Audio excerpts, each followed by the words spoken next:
अपना हाथ हल पर रखने से पहले, कड़ी मेहनत करने से पहले, मशक्कत करने से पहले, सिर से पैर तक पसीना बहाने के पहले बस 1 मिनट रुकिए और रुककर यीशु मसीह के क्रूस के बारे में मनन करें और सोचिए कि आप उसके लिए क्या अर्थ रखते हैं। मसीह ने हमें व्यवस्था के श्राप से छुड़ाया है, वो हमारे लिए श्राप बनाया गया। जैसे लिखा है कि श्रापित है वो व्यक्ति जो पेड़ पर लटकाया जाता है, वो काठ पर लटकाया गया कि वो मेरे श्राप उठाए और मुझे अपनी आशीष दे, कि अब्राहम की आशीष अब हम सब पर आए।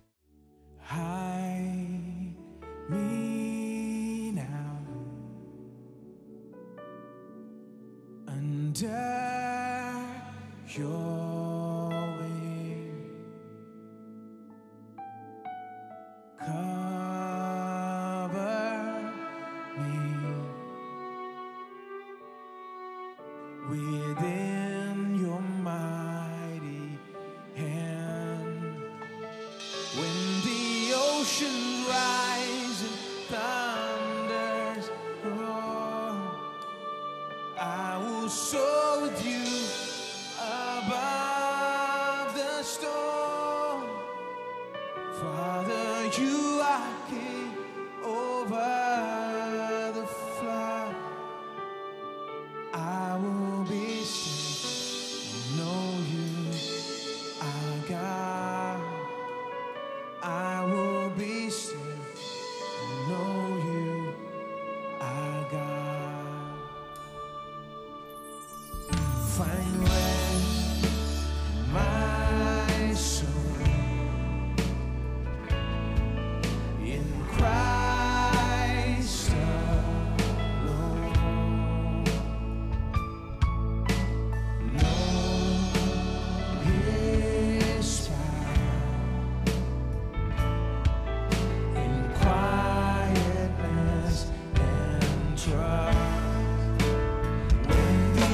Oceans rise and thunder roar, I will soar with you above the storm.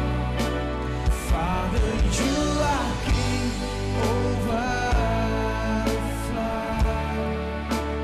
I will be still and know you are God. I will be still.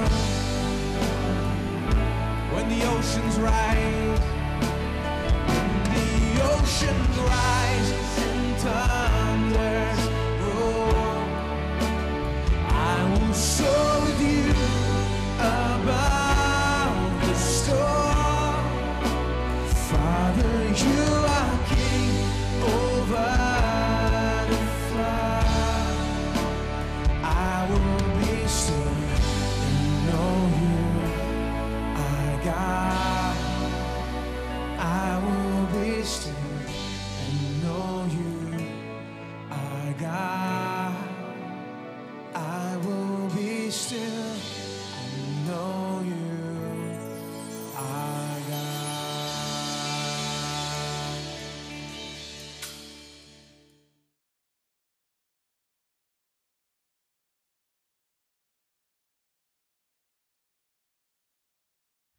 हम जीवन में इसी तरह पहुंचते हैं। उन दिनों में आशीष तक ऐसे ही जाते थे, जानते हैं। यानी मैं हमेशा जो मैं करता था उसका संबंध आशीष से जोड़ता था कि इसलिए क्या मैं इसके योग्य हूं, क्या मैंने खुद को ऐसी स्थिति में रखा कि आशीष पाऊं, क्या मैंने ये किया, क्या मैंने वो किया, मैंने कितने घंटे प्रार्थना की है और मैंने कितने घंटे उपवास किया है। देखिए, उपवास में कुछ गलत नहीं है, कुछ गलत नहीं है। उपवास करना अच्छा है जब आप प्रभु के साथ समय बिताना चाहते हैं। आपको पागल जैसे इतने दिनों तक उपवास करने की जरूरत नहीं है कि बस मुंह में एक बूंद पानी भी न लें। ये सारी बातें, आपको इन बातों के लिए पागल होने की जरूरत नहीं। प्लीज, उपवास के बारे में प्रतिदिन 5 और 6 इडली खाने के बजाय 1 या 2 खाए तो ये उपवास है। हेलो, मैंने पाया कि इस तरह के उपवास का जीवन तो अच्छा है। उस हाँ, तुम उनके फल से उन्हें जानोगे। हमेशा, यानी यदि आप उपवास का जीवन जीते हैं तो सब कुछ ठीक होगा। देखिए, उपवास के जीवन का अर्थ है कि प्रतिदिन आप उपवास करते हैं, जानते हैं, आप कम खाते हैं कि आप परमेश्वर की बातों को ज्यादा जान सके और प्रभु की बातों की ओर ज्यादा ध्यान दे सके, और इतना ज्यादा खाना खाने से आप जी में न हो जाएं, देखिए, और सो न जाएं, देखिए। यानी आपको पागल जैसे उपवास नहीं करना है, लेकिन जानते हैं ये ठीक है। यदि आप 1 या 2 दिन उपवास करना चाहते हैं तो ठीक है, क्योंकि आप प्रभु के साथ समय बिताना चाहते हैं, और कोई नहीं कहता कि ये बुरा है, क्योंकि ये ठीक है, ये आपको आत्मिक जीवन में मदद करेगा। लेकिन बात तो ये है, यदि ये कहे कि इतने दिन उपवास करोगे तो आशीष का दावा कर सकते हो, ये गलत है। प्रार्थना करना अच्छा है। जानते किसने कहा कि प्रार्थना करना गलत है? प्रार्थना करना अच्छा है, सबको प्रार्थना करनी चाहिए, लेकिन यदि आप कहें कि मैं इतने घंटे प्रार्थना करूंगा उसके बाद आशीष मिलेगी, देखिए ये सब काम पर आधारित है। मैं कहना चाह रहा हूं कि प्रभु की आशीष ऐसी है जो उसने खरीदी और मुझे दी है, इसके बजाय कि मैं से खरीदने की कोशिश करूं या प्राप्त करना चाहूं मेरे किसी तरह के कामों से। यह ऐसा है जो उसने मेरे लिए प्राप्त किया है कलवरी के क्रूस के द्वारा। अच्छा है कि आप इसे मजबूती से पकड़ ले। यह ऐसा है जो उसने मेरे लिए खरीदा है और उसने मेरे लिए रखा है। मुझे क्या करना चाहिए? उपवास करने के बजाय और उससे भीख मांगने के बजाय, यह सब करने के बजाय, मुझे पहले प्रभु की आशीष के बारे में सुनना शुरू करना होगा। देखिए, इसीलिए प्रभु की आशीष के बारे में प्रचार कर रहा हूं। जब भी मैं कुछ करता हूं तो उद्देश्य के साथ करता हूं। मैं प्रभु की आशीष के बारे में क्यों बता रहा हूं? कि आप प्रभु की आशीष के बारे में सुने। जब तक न सुने विश्वास कैसे करेंगे? जब तक विश्वास न करें इसे कैसे पाएंगे या आनंद उठाएंगे, प्राप्त करेंगे? जो प्रभु ने आपके लिए रखा है आपको किसी तरह से सुनना होगा, क्योंकि विश्वास सुनने से और परमेश्वर के वचन के सुनने से आता है। इसलिए मैं प्रभु का वचन लेकर आपको दिखा रहा हूं कि कैसे मसीह ने हमें व्यवस्था के श्राप से छुड़ाया है। वो हमारे लिए श्राप बना, क्योंकि जैसे लिखा है, श्रापित है वो व्यक्ति जो काट पर लटकाया जाता है, ताकि अब्राहम की आशीषें अन्य जाति पर आ जाए। यानी अब्राहम की आशीष, वो बढ़ाया जाना, वो बेहतर होना, जीवन की वो उत्तमता, आत्मा, प्राण और शरीर और हर तरह से जिसे परमेश्वर ने अब्राहम से कहा कि वो आशीष पाएगा, यानी ये चीजें आपके पास आएगी। इसलिए कलवरी के क्रूस पर यीशु मरा था और हम यही प्रचार करते हैं। देखिए, क्योंकि जब आप प्रचार करते हैं तो लोग विश्वास करने लगते हैं। उन दिनों में आशीषों के बारे में बहुत कम प्रचार होता था, क्योंकि वो पूछते थे कि क्या तुमने उपवास किया, क्या प्रार्थना की, तुमने ये किया क्या? उन्होंने हमें कभी नहीं बताया कि उसने आशीष कैसे खरीदी और उसने इसके लिए दाम चुकाया है। उसने इसके लिए सब कुछ किया और उसने इसे हमारे लिए रखा है कि हम इससे ले ले। अनुग्रह नहीं हमें दिया है। इसलिए देखिए, परमेश्वर का अनुग्रह ऐसा है, उसने हमें इतना दिया और अब आपको केवल विश्वास करना चाहिए कि इसे ले ले, बस यही। बाइबल तो अनुग्रह और विश्वास की किताब है, क्योंकि अनुग्रह का मतलब प्रभु ने सब कुछ दिया है, विश्वास का मतलब मुझे इसमें कुछ करना होगा। विश्वास से वो लेना होगा जो परमेश्वर ने दिया है। बाइबल इसी के बारे में है। इसीलिए इफिसियों अध्याय 2:8 में जब ये उद्धार के बारे में कहता है तो ये कहता है, अनुग्रह के द्वारा विश्वास ही से तुम्हारा उद्धार हुआ है। ये दो चीजें हैं, दो बातें हैं, विश्वास के द्वारा, अनुग्रह ही से। प्रभु ने अब्राहम को आशीष दी, लेकिन उसे विश्वास दिखाना होगा। इसीलिए अब्राहम की आशीष है और अब्राहम का विश्वास है। ये दोनों चीजें एक साथ चली, इसलिए वो अब्राहम की आशीष में चला। यानी प्रभु ने इसे मेरे लिए तैयार किया है, मेरे लिए हासिल किया, मेरे लिए खरीदा है और मेरे लिए तैयार किया है कलवरी के क्रूस पर जो हुआ उसके द्वारा। और आज मुझे बस यही करना है कि प्रभु की आशीषों में चलने लगूं। मुझे आशीष में चलना सीखना होगा। यदि मैं प्रभु की आशीष में चलना नहीं सीखता हूं तो मैं किस में चलूंगा? किस में चलूंगा? मैं अपने जीवन भर श्राप में चलूंगा।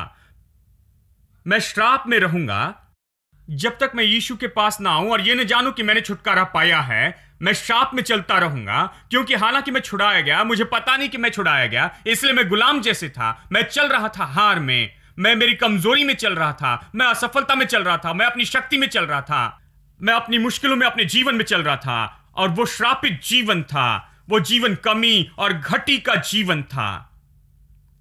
मैं ऐसे ही जीता था। जिस पल मैंने जाना कि मैंने छुटकारा पाया, तब मैंने प्रभु की आशीष में चलना सीखा। अब मैं इस क्षेत्र में नहीं हूं, मैं उस श्राप में नहीं हूं, मैं प्रभु की आशीष में हूं। मुझे प्रभु की आशीष में चलना चाहिए। यानी जब हम प्रभु की आशीष में नहीं चलते, जब हम प्रभु की आशीष के बारे में नहीं सीखते, हम आशीष में चलना नहीं सीखते, तो हम उसी श्राप की दशा में चलते हैं, हम उसी स्तर में चलते हैं। जानते हैं, हम कई बार उसके आदी हो जाते हैं, हम कमी घटी के आदी हो जाते हैं, हम कमी घटी के आदी होते हैं। और हमारे आसपास के लोग बताते हैं जीवन ऐसा ही है, वो हमें ऐसे ही ट्रेन करते हैं, पूरा सिस्टम बदल गया। हम धीरे धीरे सीखते हैं कि हम गरीबी की सोच से, घटी की सोच से बहुतायत की सोच में आ जाएं। अब आप में से कुछ लोग ये कहेंगे, देखिए भाई शायद आप कहें, देखिए भाई, यदि इतना बड़ा चिकन पीस हमारे घर के सब लोगों को देना चाहिए तो प्रभु मदद करे, हम इसे कैसे कर सकते हैं? यदि आप निर्णय लेके आप नहीं कर सकते तो प्रभु भी मदद नहीं कर सकता। यदि आप निर्णय लेके आप कर सकते हैं तो आप मेज पर भोजन रख सकते हैं, क्योंकि परमेश्वर आपका सहायक होगा। हम बस इसी तरह से नहीं सोचते हैं। देखिए, हम इस तरह से नहीं सोचते हैं, हम वही सोचते हैं जो हमें सोचना सिखाया है। बात तो यही है, हमें जैसे सोचना चाहिए वैसे सोचना है, परमेश्वर के वचन से और अपनी परंपरा से नहीं। मसीह हमारी परंपरा से परे है, वो हमारी परंपरा से परे है, और वो हमारी परंपरा में भी आता है, हमारे विचारों के साथ, और हमारे मन में बहुतायत लाता है, हमारे मन में लाता है। और इसीलिए यीशु मसीह का संदेश मुझे पसंद है। यह आपको भीतर से बाहर बदलता है, यह आपकी सोच बदलता है, आप चीजों के बारे में क्या सोचते हैं वो बदलता है। आमीन। यानी यदि आप अलग रहना चाहते हैं तो अलग रह सकते हैं, आपको अलग तरह से सोचना शुरू करना होगा। आपको ये सोचना शुरू करना होगा कि यह संभव है, यह सच में संभव है। यहां इस देश में, आपकी परिस्थिति में, यह आपके लिए संभव है कि आप अलग तरह से जी सके। यदि आप सोचे कि यह संभव है तो यह आपके लिए संभव होगा, क्योंकि प्रभु की आशीष ही धनी बनाती है। आमीन। लेकिन हमें इस तरह से सिखाया गया है। एक और बात जो हमें सिखाई गई है, यदि आप मेहनत करें तो धनी होगे। केवल काम काम काम, इसलिए बहुत से लोग काम करके खुद को मार देते हैं। काम काम काम काम काम, बैल के जैसे काम करे, और बस आप बस हर दिन ऐसे व्यर्थ करते जाते हैं, थोड़ा थोड़ा करके, एक एक इंच, और कुछ नहीं होते। बस काम करते और काम करते और काम करते, क्योंकि हमने अपने काम में इतना विश्वास रखा है कि हमारा काम हमें धनी बनाएगा। लेकिन मैं आपको सिखा रहा हूं, यहां एक बार फिर मसीह हमारी पारंपरिक सोच को भेदता है, हमारी धार्मिक सोच को और हमारी सारी गलत सोच को अपनी सोच से। और मैं आपसे कहता हूं कि यह आपका काम आपको धनी नहीं बनाता। बाइबल यह नहीं कहती है कि आपकी मेहनत आपको धनी बनाती है। बाइबल यह कहती है कि प्रभु की आशीष ही से धन आता है। प्रभु की आशीष धनी बनाती है। अच्छा है, इस पर विश्वास करे। कुछ भी हो, आपने काम करके इतनी मेहनत कर ली है तो क्यों ना इस पर विश्वास करे। मैं कई बार प्रचारकों से कहता हूं, कई बार प्रचारक शिकायत करते हो, भाई बहुत मेहनत करते हूं, मैंने 20 साल तक काम किया लेकिन कुछ नहीं मिला। तो मैं कहता, कम से कम मेरे मार्ग पर आ जाएं। और तुरंत पीछे हटकर वो कहते हैं, वो आपका मार्ग तो संपन्नता का मार्ग है, ठीक है, आप संपन्नता के व्यक्ति हैं। मतलब ये क्या बकवास है, आप इसके बारे में कुछ नहीं समझते, आप बाइबल के बारे में कुछ नहीं समझते। मेरा मार्ग क्या है? मेरा मार्ग विश्वास का मार्ग है मेरा मार्ग है कि मैं विश्वास करता हूं कि मैं आशीषित हूं, मैं श्राप में नहीं हूं। श्राप तो वो है जहां आप बहुत मेहनत करते हैं और बहुत कम कमाते हैं। आशीष तो वो है जहां थोड़ा काम करते हैं और बहुत कमाते हैं, क्योंकि ये प्रभु की आशीष है। हेलो, यदि मुझ पर विश्वास नहीं तो व्यवस्था विवरण 28 पढ़िए, बताएगा। श्राप को पढ़िए, आपको बताएगा कि कैसे बहुत काम करने पर थोड़ा कमाते हैं। श्राप तो इसी के बारे में है। लेकिन प्रभु की आशीष, यीशु कहता है कि तू अपना जाल यहां डाल, और मैंने जाल डाला और यह मछलियों से भरा है। जाल टूट रहे हैं, नाव डूबने पर है। ऐसे है, यह प्रभु की आशीष है। यह ऐसा नहीं कि मैंने इसे किया, मैंने सारी रात मेहनत की और हमें कुछ नहीं मिला। पतरस ने कहा, यीशु ने कहा, मैं तुमसे कहता हूं यहां पर जाल डालो, यहां जाल डालो। उसने कहा, ठीक है, तेरे वचन पर मैं इसे करता हूं। मैं आपसे कहता हूं, उस दिन उसने बहुत दिनों में जो नहीं पकड़ा होगा, उससे ज्यादा एक दिन में पकड़ा, क्योंकि यीशु ने उंगली दिखाई थी। प्रभु की आशीष आपके लिए ऐसी करती है आपके जीवन में। यह प्रभु की आशीष है। देखिए, आज आपके पास जो है वो प्रभु की आशीष है। देखिए, आपको इसे जानना होगा। आपको अपने काम को महिमा नहीं देनी होगी, आपको अपने पसीने को महिमा नहीं देनी है, आपको अपनी मेहनत को महिमा नहीं देनी चाहिए। हम सब मेहनत करते हैं, मतलब प्रतिदिन, लेकिन मैं खुश हूं कि मैं इसीलिए काम नहीं कर रहा कि मैं बेहतर हो जाऊं, मैं काम कर रहा हूं क्योंकि मैं आशीषित हूं। मैं इसलिए काम कर रहा हूं क्योंकि मैं बहुत आशीषित हूं। मैं बहुत काम करता हूं इसलिए आशीष नहीं पाऊंगा। मैं इसलिए आशीष पाऊंगा क्योंकि कलवरी पर यीशु मसीह क्रूस पर मेरे लिए मरा और मेरा श्राप उठा लिया और मुझे अपनी आशीषों से आशीषित किया। इसलिए मैं काम करता हूं। मैं क्यों काम करता हूं? मैं इसलिए काम करता हूं क्योंकि मुझे बहुत आनंद देता है कि जाकर परमेश्वर की इच्छा को पूरी करूं। पिता की इच्छा पूरी करना मेरा भोजन है। इसलिए मैं काम के बारे में शिकायत नहीं करता। चाहे मैं बहुत काम करूं तो भी कोई महिमा नहीं देता हूं। काम की शिकायत नहीं करता। मैं नहीं सोचता कि मेरा काम मुझे बेहतर बनाता है। मैं नहीं सोचता कि मेरा काम पैसा लाता है। नहीं नहीं नहीं, मैं सोचता हूं कि प्रभु की आशीष मेरे लिए सब कुछ लाती है जो मैं चाहता हूं उससे बढ़कर। प्रभु की आशीष। हेलो, क्या आप यहां हैं? देखिए, हमारे विचार बदलने चाहिए। हमारी परंपरा ने बहुत कुछ शुरू किया है और आज मसीह हमारी परंपरा को भेदता है।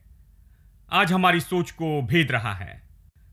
आप इस तरह सोचना शुरू करें। प्रतिदिन मैं सोचता हूं कलवरी का क्रूस, जहां यीशु मरा, यहीं पर यह लेन देन हुई थी।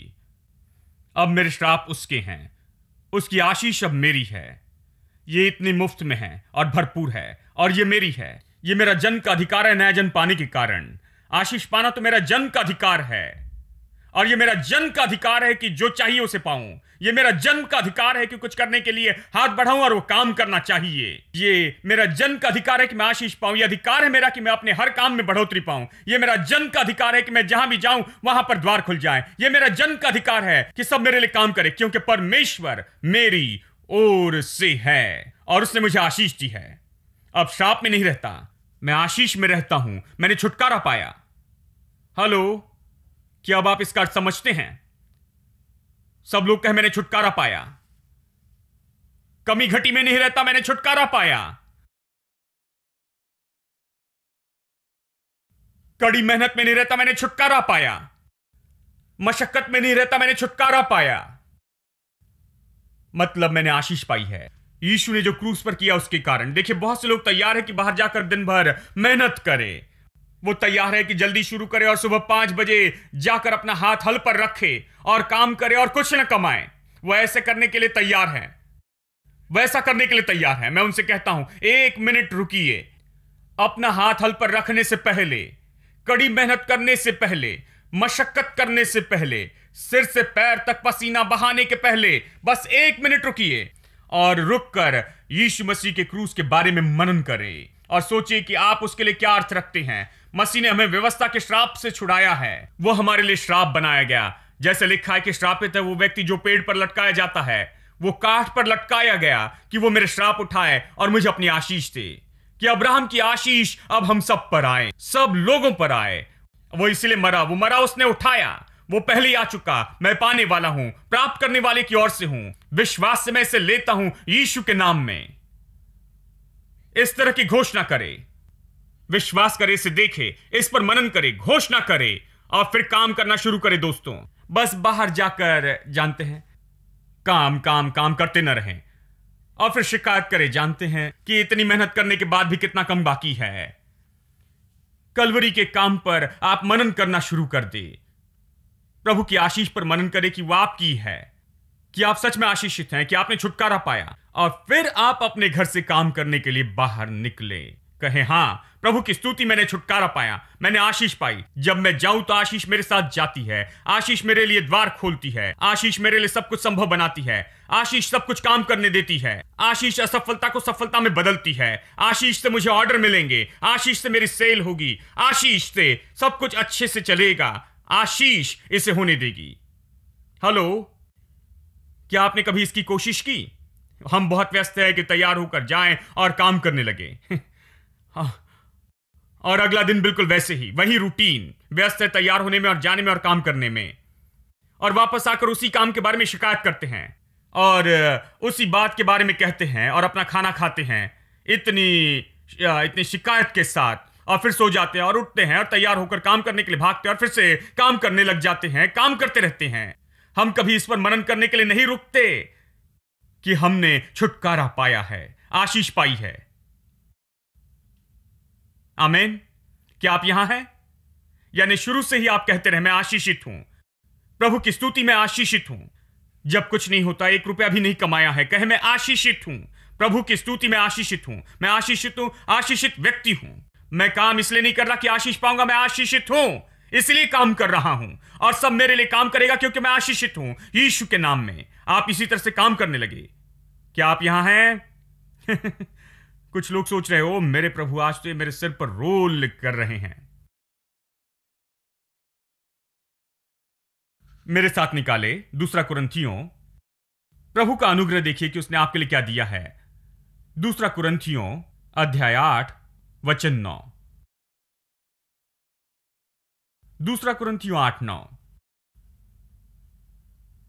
तुम हमारे प्रभु यीशु मसीह का अनुग्रह जानते हो। चलिए यहीं पर रुकता हूं। यानी पौलुस कहता है कि तुम हमारे प्रभु यीशु मसीह का अनुग्रह जानते हो। अब वो सोचता है कि सबको पता है कि कौन सा अनुग्रह दिया गया है, तो वो कहता है तुम प्रभु यीशु का अनुग्रह जानते हो। लेकिन इससे देखिए वो किस बारे में कहता है कि तुम हमारे प्रभु यीशु मसीह का अनुग्रह जानते हो कि वो धनी होकर भी तुम्हारे लिए कंगाल बना, ताकि उसके कंगाल हो जाने से तुम धनी हो जाओ। अब वो आपके जीवन के खास क्षेत्र के बारे में कह रहा है। वो कहता है क्या तुम हमारे प्रभु यीशु मसीह का अनुग्रह जानते हो। आज चर्च में बहुत से लोग हैं जो मसीह यीशु का अनुग्रह नहीं जानते हैं। वो नहीं जानते हैं जब ये उनके जीवन के क्षेत्र की बात आती है, नहीं जानते हो। ये कहता है कि कैसे मसीह के अनुग्रह ने हमें गरीबी की जगह पर संपन्नता दी है। क्या आप ये जानते हैं? क्या आप जानते हैं कि हमारे प्रभु यीशु का अनुग्रह, वो कहता है तुम्हें गरीबी की जगह संपन्नता दी है। उसने तुम्हारी गरीबी उसने ली है कि तुम धनी हो जाओ। यह सटीकता से कहता है कि वो धनी होकर भी तुम्हारे लिए कंगाल बना, ताकि उसके कंगाल हो जाने से तुम धनी हो जाओ। यानी पौलुस विश्वास करता है कि एक चीज जो प्रभु के अनुग्रह ने हमें दी है वो ये है कि उसने हमारी गरीबी लेकर उसे यीशु पर रखा है और हमारे जीवन पर प्रभु की आशीष खोली है। वो कहता है तुम क्या ये जानते हो? क्या तुम यीशु मसीह के अनुग्रह को इस तरह जानते हो? हमें इसी तरह उस तक पहुंचना है, इसलिए आपको सही तरह से प्रभु की आशीष तक जाना होगा। अब उस तक उस दृष्टिकोण से नहीं जा सकते मैंने इतना किया तो मुझे आशीष क्यों नहीं देता प्रभु। ये कभी काम नहीं करेगा। आप इस तरह से नहीं पहुंच सकते कि मैंने इतनी बार उपवास किया, इतनी बार प्रार्थना की, मैंने ये किया, मैंने वो किया, तो प्रभु मुझे आशीष क्यों नहीं देता, मेरे जीवन में आशीष क्यों नहीं है। नहीं, ये इस तरह काम नहीं करता, क्योंकि आशीष हम तक इस तरह नहीं आती है। आशीष हम तक आई इसके परिणाम में कि वो कलवरी के क्रूस पर गरीब बना और हम धनी हो गए हैं। हम धनी हुए हैं कलवरी के आधार पर। यह हम तक इस तरह आती है, यानी हमें सही तरह से इस तक पहुंचना है। देखिए बहुत से विश्वासी इस तक गलत रूप में गए हैं और उन्होंने काम किया 20, 30 साल, 40 साल, वो ऐसे जीवन जीते रहे और वो उस अप्रोच में गए। प्रभु की आशीष के लिए यही अप्रोच रखा, इसने कभी काम नहीं किया और वो सोचने के लिए रुके भी नहीं कि ये क्यों काम नहीं कर रहा है। अब बहुत से लोग बहुत समय से मसीह जीवन जी रहे हैं, वो इस आधार पर जीते हैं कि मैंने इतना उपवास किया, मैंने इतना किया, ये किया, मैंने वो किया, तो प्रभु की आशीष कहां है। और उन्होंने ये अप्रोच रखा और इसने कभी काम नहीं किया। इतने साल से वो केवल निराश ही होते रहे, लेकिन वो कभी ये सोचने के लिए नहीं रुके कि इतनी निराशा क्यों है। मैं बताऊं क्यों निराशा है? क्योंकि इनका उन मांगों से कोई संबंध नहीं है। इसका संबंध है इससे कि यीशु मसीह ने कलवरी के क्रूस पर क्या किया है। तो मुझे क्या करना चाहिए? मुझे इस पर गौर करना चाहिए कि मसीह ने कलवरी की क्रूस पर क्या किया है मेरे लिए। आमीन। मुझे गौर करना चाहिए कि यीशु ने कलवरी की क्रूस पर क्या किया था और अब कैसे आशीष मेरी है कलवरी के आधार पर। Clap our hands.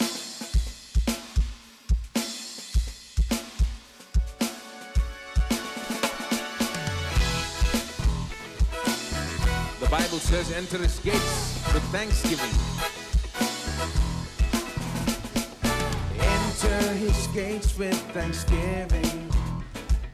Come into his courts with praise.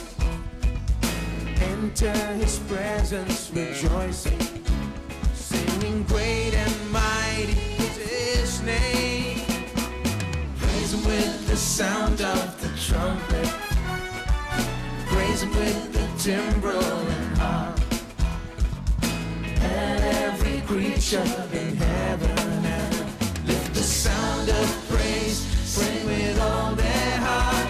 For the Lord is good, for the Lord is good, for the Lord is good, for the Lord is good, for the Lord is good, and His mercy endureth forever. For the Lord is good, for the Lord is good, for the Lord is good, for the Lord is good, for the Lord is good, and His mercy endureth forever. For the Lord is good, and His mercy endureth forever.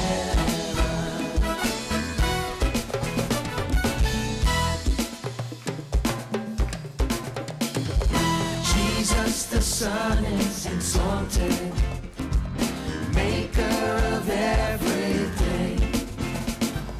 Come now and bow down before Him. Lift your hands in praise, raise your voice to sing. For the Lord is good, for the Lord is good, for the Lord is good, for the Lord is good, for the Lord is good, and His mercy endureth forever. For the Lord is good, for the Lord is good, for the Lord is good, for the Lord is good, for the Lord is good, and His mercy endureth forever. For the Lord is good, for the Lord is good, for the Lord is good, for the Lord is good, for the Lord is good, for the Lord is good, and His mercy endureth forever. Everybody, the Lord is good. For the Lord is good, for the Lord is good, for the Lord is good, for the Lord is good, for the Lord is good, and His mercy endureth forever. For the Lord is good, and His mercy endureth forever. For the Lord is good, and His mercy endureth forever.